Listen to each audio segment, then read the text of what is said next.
ఇంతకుముందు చేసినటువంటి అభివృద్ధి కార్యక్రమాలు అన్నీ కూడా ఎక్కడికక్కడే ఆగి ఉన్నాయి.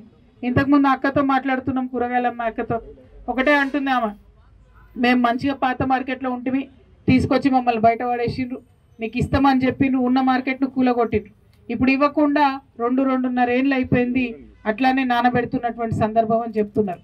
మరి అది ఇమీడియట్గా ఇక్కడ స్థానిక ఎమ్మెల్యే గారు నేను కోరుతా ఉన్నాను, దయచేసి మీరు ఇక్కడ ఉండేటటువంటి ప్రజల పక్షాన ఆలోచన చేయాలి, డిమాండ్ చేయండి, మీ ప్రభుత్వాన్ని ఏం చేస్తారో చేయండి, మార్కెట్ తొందరగా పూర్తి చేయించండి.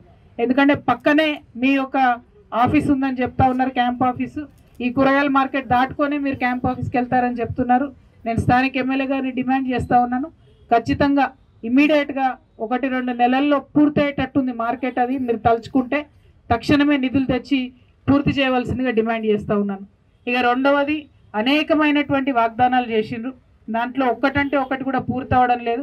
ఏ ఒక్క దగ్గర కూడా పెన్షన్ పెరిగిన దాఖలాలు లేదు, ఎక్కడ కూడా ఆడబిడ్డలకు చెప్పినటువంటి 2500 ఇచ్చిన దాఖలా లేదు, ఫ్రీగా కరెంట్ ఇస్తామన్న 200 యూనిట్ల లోపల అది వచ్చినటువంటి దాఖలా లేదు. అంతకుముందు కేసీఆర్ గారు సబ్సిడీ ఇచ్చారు హెయిర్ సెలూన్లకి, రజకులకి, ఇట్లాంటి వాళ్ళకి, అవన్నీ కూడా ఆపేసారు. చిన్నవి పెద్దవని కాదు, అంతకుముందు వచ్చిన ఏ కార్యక్రమం కూడా ఇప్పుడు కొనసాగడం లేదు. ఇది చాలా దురదృష్టకరం.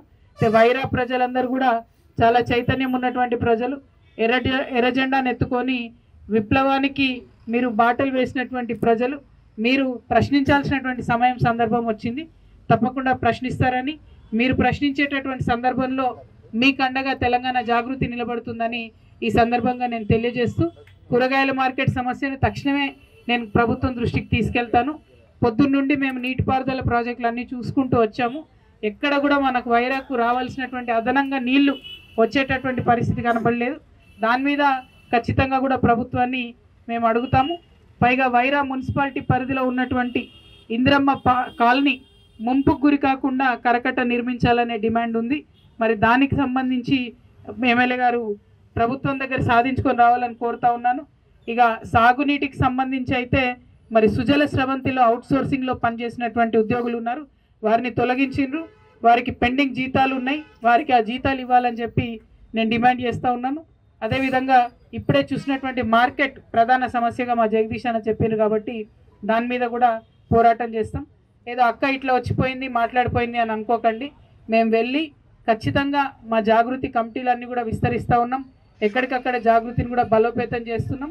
ఇక్కడ స్థానికంగా ఉండే నాయకులతో కూడా కంటిన్యూస్గా ఈ అంశాల మీద కూడా పోరాటం చేస్తామనే విషయాన్ని మీ అందరికీ తెలియజేస్తున్నాం.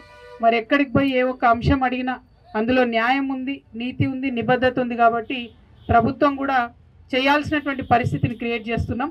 ఈ ఇంటిగ్రేటెడ్ మార్కెట్ సమస్య కూడా అతి త్వరలో తీరుతుందని చెప్పి నేను బలంగా నమ్ముతూ, చరిత్ర సృష్టించినోడు ఇప్పుడు ఆ చరిత్రని తిరగరాయబోతున్నాడు.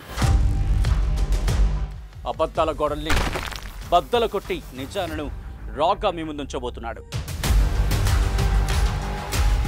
నిజమైన వార్తల కోసం వెంటనే డౌన్లోడ్ చేసుకోండి రా యాప్ని.